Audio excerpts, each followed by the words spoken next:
The PS3 gave us generation-defining exclusives, massive open worlds, and some of the biggest multiplayer games ever made. But only 20 games sold enough to make this list, and some of the titles that beat PlayStation's biggest exclusives genuinely surprised me.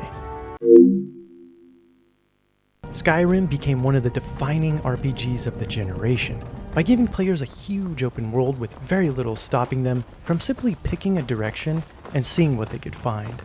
You could follow the main story and deal with the return of the dragons, join different factions, explore caves and ruins, buy houses, craft equipment, or completely ignore all of that and spend hours just wandering around the map. That freedom was really the appeal of Skyrim.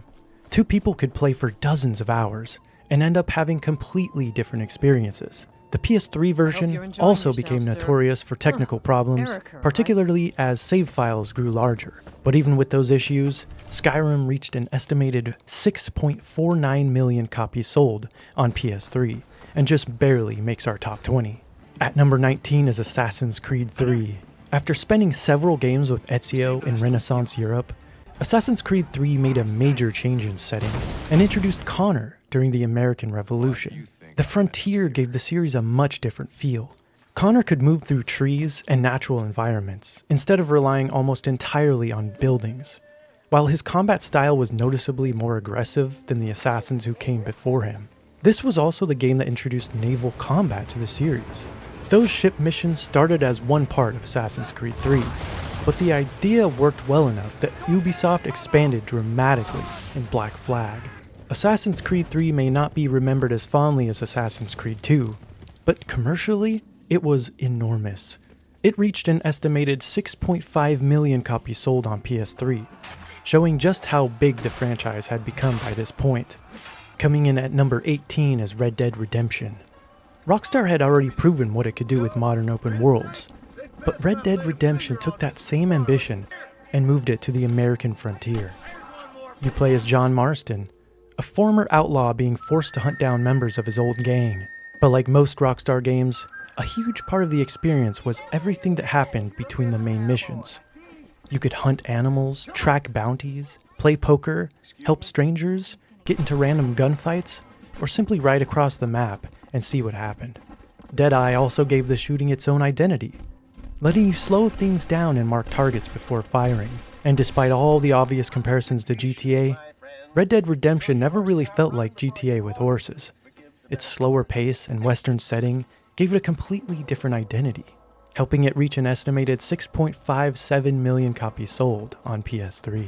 At number 17 is FIFA 14. By this point, FIFA had become one of the biggest annual franchises in gaming, and FIFA 14 arrived just as the industry was beginning to move into a new console generation.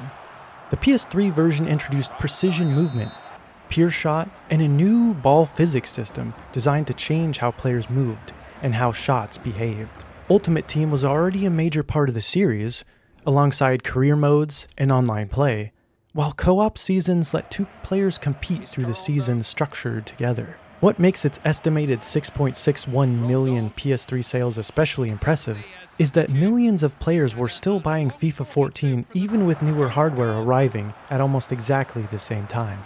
The PS3 still had an enormous active audience, and FIFA was one of the clearest examples of that. And immediately ahead of it, at number 16, is FIFA 12. FIFA 12 was one of the more significant entries from this era because EA changed several major parts of how the game actually played.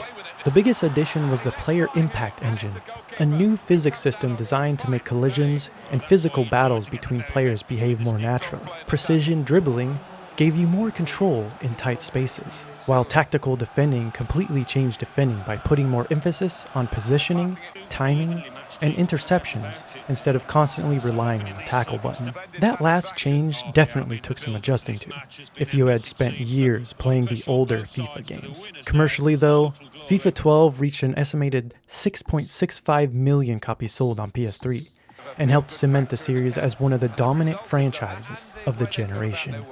At number 15 is Call of Duty 4 Modern Warfare. This was the game that completely changed the direction of Call of Duty. After years of World War II settings, Modern Warfare moved the series into a contemporary conflict and introduced characters like Captain Price and Soap McTavish. The campaign had several moments that immediately stood out, from the opening cargo ship mission to the sniper sequence. But multiplayer is really where the game changed everything. Modern Warfare built its multiplayer around ranks, unlocks, custom classes, perks, and killstreak rewards. A lot of those ideas feel completely normal now, but at the time, they gave every match a constant sense of progression. You were always working towards a new weapon, attachment, or perk. That basic formula became the blueprint Call of Duty would keep building on for years, and it helped Modern Warfare reach an estimated 6.72 million copies sold on PS3. At number 14 is Uncharted 2: Among Thieves. The first Uncharted introduced Nathan Drake and established the basic formula, but Uncharted 2 was where Naughty Dog really pushed the series forward. Combat, climbing, and exploration flowed together more naturally, and the game constantly moved between quieter sections and huge cinematic set pieces, without slowing down for very long. The train sequence is probably the moment most people remember. Drake fights his way through an entire moving train while the environment around him keeps changing. And years later, PlayStation fans actually voted it the best moment in the series. Uncharted 2 also introduced competitive and cooperative multiplayer, giving players something to come back to after finishing the story. But what really made the game stand out was its pacing. It almost seemed to know when to move on to the next location, encounter, or set piece. For a lot of players, this was the game that established Uncharted as one of PlayStation's defining franchises. Its estimated 6.74 million PS3 sales showed just how strongly that leap forward connected with players. Coming in at number 13 is Battlefield 3. Battlefield 3 represented a major technical push for the series, built around DICE's Frostbite 2 engine. But what really separated it from most shooters at the time was the scale of its multiplayer. One minute you could be fighting through buildings on foot, and next you could be driving a tank, flying across the map in a jet, or trying to avoid a helicopter circling ahead. That constant shift between infantry and vehicles gave Battlefield 3 a completely different feel from the tighter multiplayer maps found in most competing shooters. Environmental destruction also made battles less predictable, especially when cover started disappearing around you. The PS3 version had smaller player counts than the PC release, but it still delivered that same combined arms style of combat. EA reported more than 15 million copies sold across all platforms within the game's first year. On PS3 alone, lifetime estimates put it at around 7.2 million copies sold, making Battlefield 3 one of the biggest releases the series had ever seen. At number 12 is God of War 3. God of War 3 picked up directly after the ending of God of War 2 and immediately showed off just how much bigger the series could become on PS3. The opening battle takes place while Kratos is climbing Mount Olympus on the back of the Titan Gaia, and it sets the tone for almost everything that follows. Combat still revolved around Kratos and the Blades of Exile, but weapons like the Nemean Cestus gave fights more variety, while the boss encounters pushed the scale far beyond what the PS2 games had attempted. God of War 3 was also a major visual showcase for the console. Huge character models, detailed environments, and enormous set pieces made it feel like a real generational leap. More than anything, it felt like the payoff to everything the first two games had been building towards. Sony had officially documented more than 5.19 million copies sold, while later lifetime estimates placed the PS3 version significantly higher. Just outside the top 10 at number 11 is FIFA 13. FIFA 12 had already made major changes to defending and physics, and FIFA 13 focused more on making matches feel less predictable. The biggest addition was first touch control. Players no longer trapped every pass perfectly, so the speed of the ball, the quality of the pass, and the ability of the player receiving it could all affect what happened next. A bad touch could suddenly turn a routine pass into a loose ball or give a defender an opening. EA also added attacking intelligence and complete dribbling, but first touch control was the change you could feel almost immediately because it introduced more mistakes and variation into normal play. FIFA 13 was also massive commercially. EA reported more than 4.5 million copies sold across all platforms in its first 5 days, making it the biggest video game launch of 2012 at that point. By the end of its run, FIFA 13 reached an estimated 8.01 million copies sold on PS3. By this stage, FIFA had become one of the dominant franchises of the entire generation. Breaking into the top 10 is The Last of Us. By the end of the PS3 generation, Naughty Dog had already become known for huge cinematic action games with Uncharted. The Last of Us went in a much different direction. Supplies and ammunition were often limited, and encounters regularly made you decide whether fighting was even worth it. You could sneak past enemies, create distractions, craft useful items from the supplies you found, or use listen mode to keep track of threats around you. The slower approach made every encounter feel more dangerous, but the biggest reason The Last of Us connected with so many people was Joel and Ellie. Their relationship developed gradually over the course of the journey, and the story gave the quieter moments between encounters just as much importance as the action. It also included factions, a surprisingly deep multiplayer mode that brought the same emphasis on scarcity, crafting, and teamwork into competitive matches. For a new IP arriving this late in the PS3 generation, reaching an estimated 8.15 million copies sold on the console was a huge achievement. At number 9 is Uncharted 3: Drake's Deception. After Uncharted 2 raised expectations so dramatically, Naughty Dog had the difficult job of trying to follow it, and once again, the biggest attraction was spectacle. Drake escapes a burning chateau as it collapses around him, fights through a cruise ship being thrown around by massive waves, and eventually ends up hanging from a cargo plane high above the desert.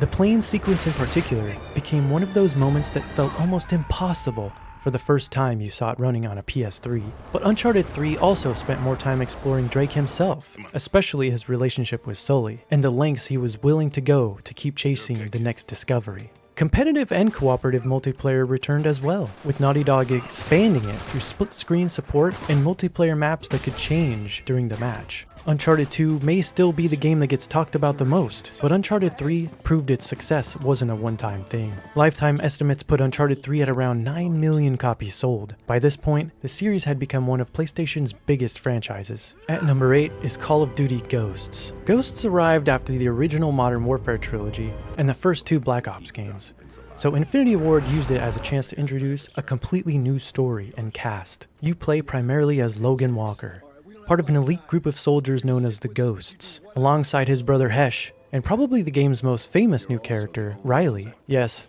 Call of Duty gave you a military dog, and even let you control him during certain sections. Riley could scout ahead, attack enemies, and help during stealth sequences, and he ended up becoming one of the most recognizable parts of the game. Multiplayer also introduced customizable squad members and squads modes, where your created soldiers could be used alongside AI-controlled teammates, and instead of zombies or spec ops, Ghosts introduced Extinction, a 4-player cooperative mode built around fighting alien creatures known as cryptids. Ghosts became one of the more divisive Call of Duty games of this era, but with an estimated 10.13 million copies sold on PS3, even an entry that split opinions could still become one of the console's biggest games. Coming in at number 7 is Grand Theft Auto 4. After the enormous freedom and variety of San Andreas, GTA 4 took the series in a noticeably different direction. Instead of another sprawling estate packed with wildly different environments, Rockstar focused on making Liberty City feel dense and detailed. The physics were a huge part of that change. Cars had more weight, collisions felt heavier, and the animation system made everything from fistfights to pedestrians reacting to impacts feel less predictable. The story also became more grounded. Nico Bellic arrives in Liberty City, expecting the successful life his cousin Roman had been describing, only to discover almost immediately that reality is very different. That setup gave GTA 4 a darker tone than most of the games that came before it, while still leaving plenty of room for the strange characters and side activities the series was known for. The game also made online multiplayer a major part of GTA, letting players explore Liberty City together across competitive and cooperative modes. GTA 4 feels very different from San Andreas or GTA 5, but that heavier, more grounded identity is exactly what makes it stand out. It also helped the game reach an estimated 10.57 million copies sold on PS3. Just missing the top 5 is Call of Duty Modern Warfare 2. Call of Duty 4 created the blueprint, but Modern Warfare 2 took that formula and turned almost everything up.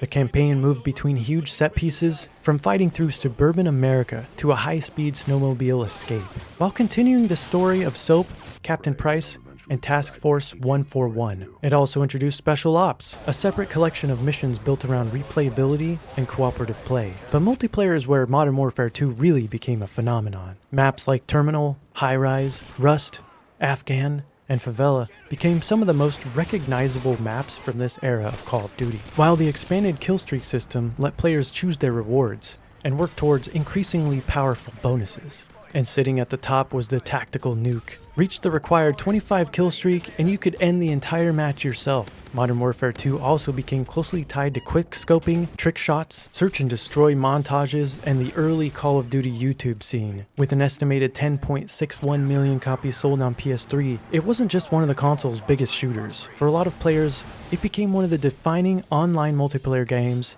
of the entire generation. Breaking into the top 5 is Gran Turismo 5. Gran Turismo had already been one of PlayStation's biggest franchises for years, but GT5 had enormous expectations behind it. It was the first full Gran Turismo game built for PS3, and Polyphony Digital packed a huge amount into it. At launch, there were more than 1,000 different car models, ranging from everyday road cars to race cars and some truly ridiculous machines. The game also expanded far beyond traditional circuit racing. There were NASCAR events, rally racing, and for the first time in the series, go-karts. Weather could change during races, cars could show damage, and the course maker gave players another way to create new events instead of constantly racing the same layouts. Then there was the familiar split between A-Spec, where you did the driving yourself, and B-Spec, where you managed drivers from the sidelines. GT5 wasn't just trying to look better than the earlier games, it was trying to feel like this massive celebration of cars and motorsport. That approach clearly connected with a huge PS3 audience, helping Gran Turismo 5 reach 11.95 million copies shipped worldwide. At number 4 is Call of Duty Black Ops. After Modern Warfare 2, Treyarch took Call of Duty back into its own timeline and gave the campaign a much stranger identity. Alex Mason spends much of the story strapped to an interrogation chair, being questioned about a mysterious sequence of numbers while trying to piece together what happened during a series of covert missions. The numbers became one of the most recognizable parts of the entire game, but Black Ops also had an enormous amount to offer outside the campaign. Zombies returned and became much bigger, with maps that ranged from fighting through the Pentagon to eventually battling alongside a cast of horror movie stars. Multiplayer had Nuketown, Firing Range, Summit, and Jungle, while wager matches let players risk in-game currency in modes like Gun Game, One in the Chamber, and Sticks and Stones. You could even escape from the interrogation chair on the main menu and find hidden extras, including Zork and Dead Ops Arcade. That weird combination of conspiracy story, multiplayer, and zombies gave Black Ops an identity that felt completely different from Modern Warfare. That combination helped Black Ops reach an estimated 12.67 million copies sold on PS3, making it one of the biggest Call of Duty games of the entire generation. Coming in at number 3 is Call of Duty Modern Warfare 3. Modern Warfare 3 had a pretty simple job on paper. Finish the story that Call of Duty 4 and Modern Warfare 2 helped spend years building. The campaign pushed the conflict into cities around the world and brought Price, Soap, and the rest of the story towards its conclusion. But the game also made some interesting changes to multiplayer. Kill streak rewards evolved into point streaks and strike packages. The assault package focused more on traditional offensive rewards. Support let players keep building towards rewards even after dying, and specialist rewards strongly individual play with additional perks. That gave players more flexibility in how they approached multiplayer, instead of forcing everyone into the exact same style. Special Ops also returned, but the major new addition was survival. You could team up and fight increasingly difficult waves of enemies while buying weapons, equipment, and kill streaks between rounds. Maps like Dome, Resistance, Hard Hat, and Seatown also became closely associated with this era of Call of Duty. Modern Warfare 3 didn't reinvent the series the way COD 4 had, but it didn't really need to. It finished one of Call of Duty's biggest storylines while delivering another multiplayer package that millions of players kept coming back to. On PS3 alone, it reached an estimated 13.35 million copies sold. At number 2 is Call of Duty Black Ops 2. Black Ops 2 was one of the more ambitious Call of Duty games of this entire era. Instead of staying entirely in the past, the campaign jumped between different time periods and took Call of Duty into the future for the first time. The story centered heavily around Raul Menendez, but what actually separated the campaign was your choices that could actually change what happened. Certain characters could live or die. Strike missions could affect the story, and the game could end differently depending on what you did. That was unusual for Call of Duty, where the campaign had traditionally been much more linear. Multiplayer made some important changes too. The Pick 10 system gave players much more freedom when building a class. If you wanted extra perks or attachments, and were willing to give something else up, you could.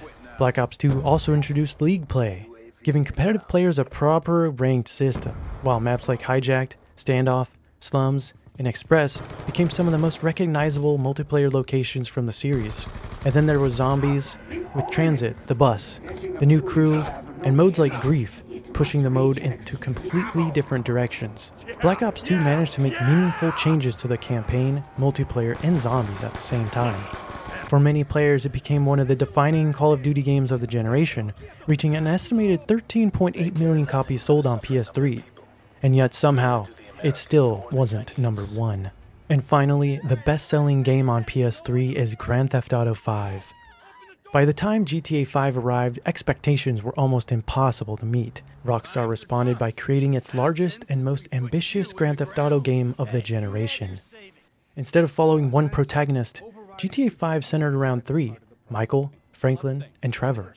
You could switch between them throughout the story, and sometimes even during missions, which gave Rockstar a completely different way to structure its set pieces. The heists became the centerpiece. You weren't always just driving around, shooting everyone and leaving. Some jobs let you choose an approach, recruit crew members, and complete setup missions before the actual robbery. And outside the story, Los Santos and the surrounding countryside gave you an enormous amount to mess around with. You could customize cars, buy property, play golf or tennis, fly planes, explore underwater, cause complete chaos, or just spend an embarrassing amount of time driving around just listening to the radio. Then came GTA Online, which eventually expanded the game far beyond its original single-player release. But even before years of updates and later console versions, GTA 5 was already a phenomenon. Take-Two estimated that the game generated more than $1 billion in worldwide retail sales in its first 3 days, setting an extraordinary entertainment record at the time. And what makes its position here even crazier is that the PS3 version was only the beginning. GTA 5 would go on to survive multiple console generations, but its massive run started right here. More than 20 million estimated PS3 copies later, nothing else on the system comes even close. And that is the top 20 best-selling PS3 games of all time. So how many of these games did you own on PS3? And which game surprised you the most? Let me know in the comments. And if you enjoyed the video, subscribe for more PlayStation nostalgia. I'm not taking my eyes off of you.